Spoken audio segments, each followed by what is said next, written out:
দেখো ওই জায়গাটা তোমরা দেখতেই পাচ্ছ। এটা হচ্ছে দুধিয়া টাইটানিক পয়েন্ট বলা হয়। আমি হচ্ছে কি বলবো, অনেক দিন থেকে শুনেছি, ইউটিউবেও দেখেছি, তাই গেছিলাম দেখতে। খুব ভালো লাগছে দেখে।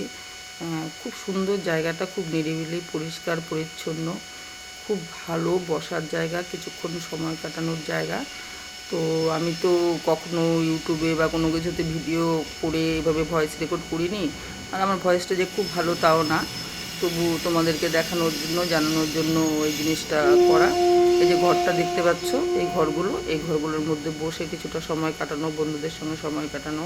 ছোট্ট পয়েন্ট, কিন্তু খুব সুন্দর পয়েন্টটা। ঠিক আছে।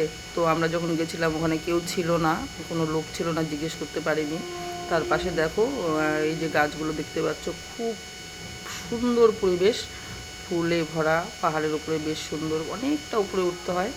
এই ঘরগুলোতে বসে মানে একটু সময় কাটানোর ইচ্ছে ছিল, বাট হয়নি।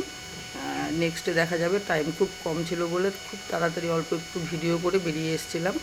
আমাদের সঙ্গে আরও গেছিলো, আমাদের কিছু বন্ধুবান্ধব ছিল, সঙ্গে গেছিলো।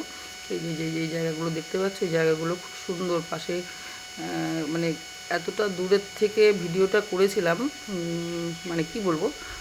যাই হোক, এই যে বসেছে দেখো, আমাদের যে বসার জায়গাগুলো, তার নিচের দিকে তাকালে দেখা যাবে অনেক ছোট ছোট ছোট ছোট বাড়ি আছে।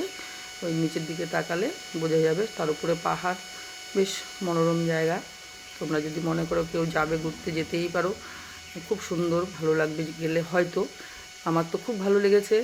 আর যেটা টাইটানিক পয়েন্ট বললাম ছবি তোলার জন্য, তোমরা দেখতেই পাচ্ছ সব ছবি তুলছে। ওই